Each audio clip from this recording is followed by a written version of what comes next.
The doors of the large hospital swing open with a heavy sound. A woman walks inside and stops. She smells the sharp scent of cleaning chemicals. The air feels cold.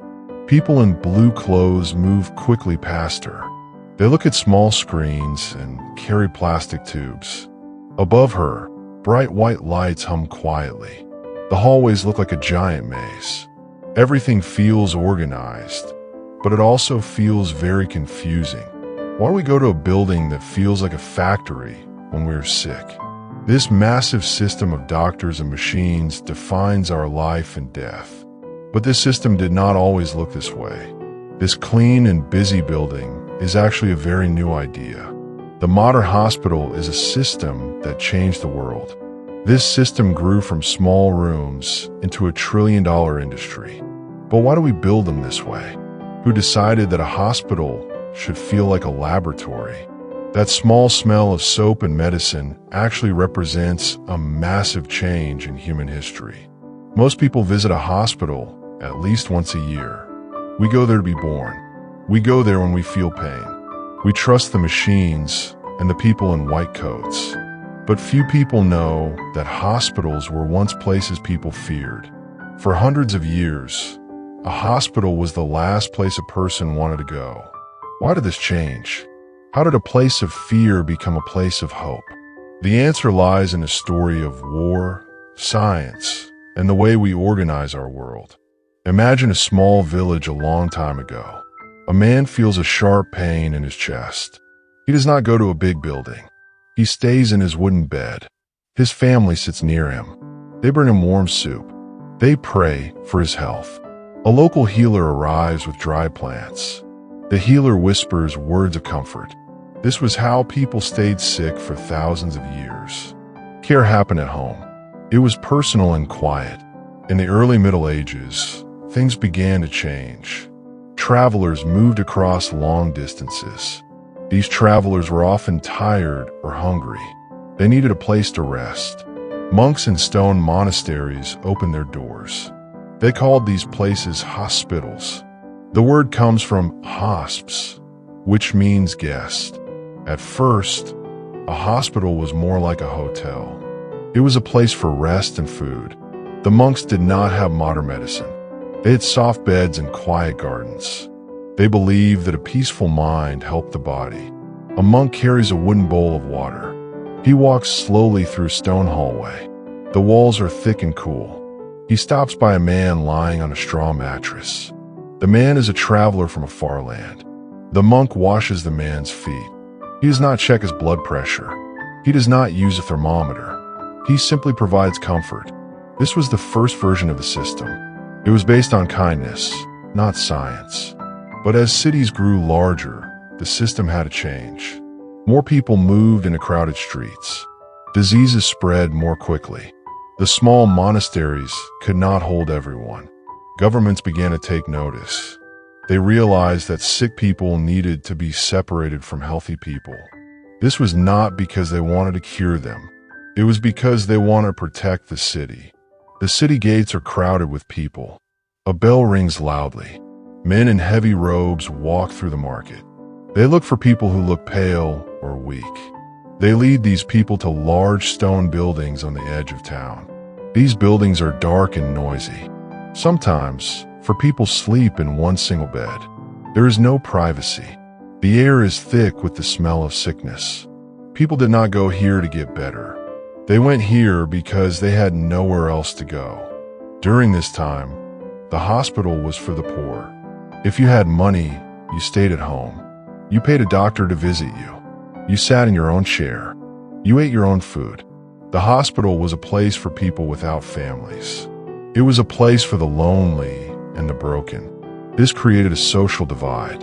The hospital was a symbol of poverty. It was a warehouse for the sick. But science was starting to wake up. In the 1700s, doctors began to study the human body. They wanted to know why people died. They started to visit the large city hospitals. They saw thousands of sick people in one place. To a scientist, this was a great opportunity. It was like a giant library of diseases. Doctors began to watch the patients closely. They wrote down notes about every cough and every fever. A young doctor stands in a large hall. He holds a quill pen and a piece of paper. He looks at a row of 50 beds. He watches how a fever moves from one person to the next. He begins to see patterns. He notices that some people recover while others do not. He stops seeing the patients as guests. He begins to see them as cases to be studied. This was a major shift in thinking. The hospital was becoming a laboratory. However, there was a big problem. These early hospitals were very dirty. Doctors moved from one patient to another. They did not wash their hands. They did not clean their tools. They thought that bad smells caused disease. They did not know about germs. Because of this, the hospital was often more dangerous than the street. You might go in with a broken leg and die of fever. The air in the ward is heavy and warm. A surgeon wears a dark coat covered in old blood.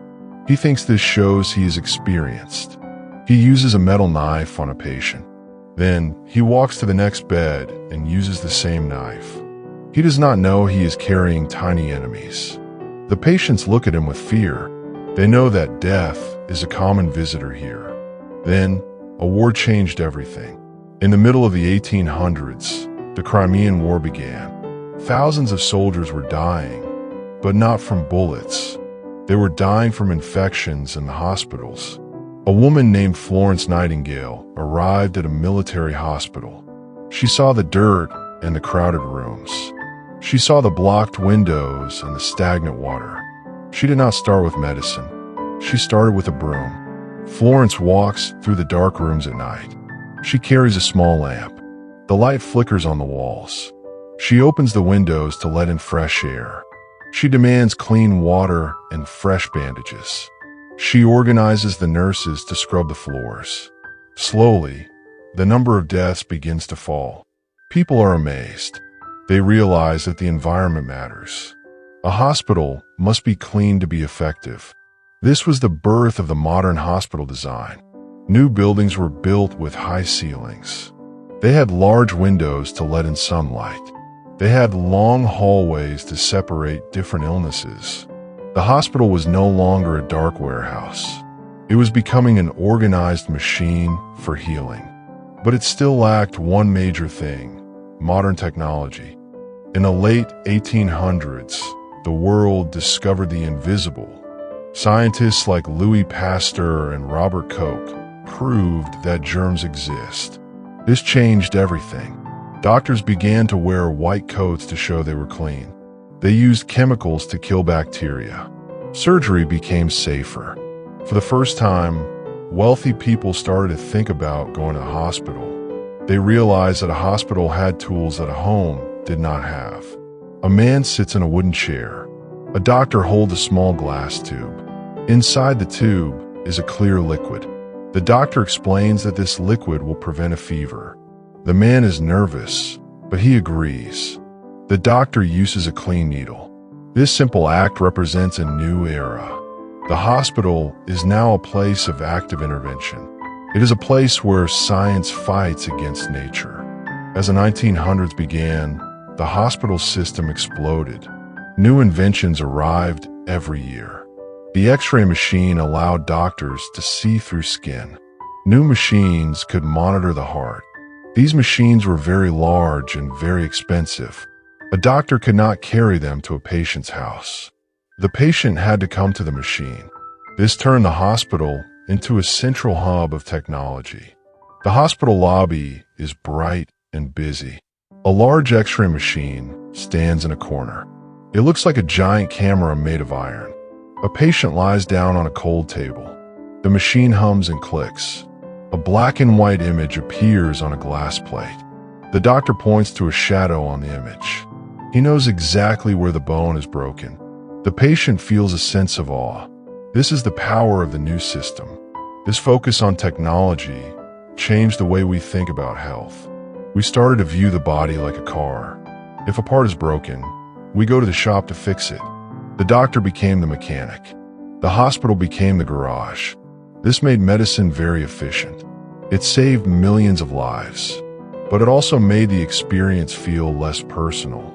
The guest of the old monastery was now a patient in a technical system. But something else was happening behind the scenes. Hospitals were becoming very expensive to run. They needed electricity, specialized staff, and constant cleaning. To pay for this, the system had to become a business. In many countries, insurance companies began to work with hospitals. This created a complex web of money and paperwork. Every pill and every hour in a bed had a price. A clerk sits at a desk near the entrance.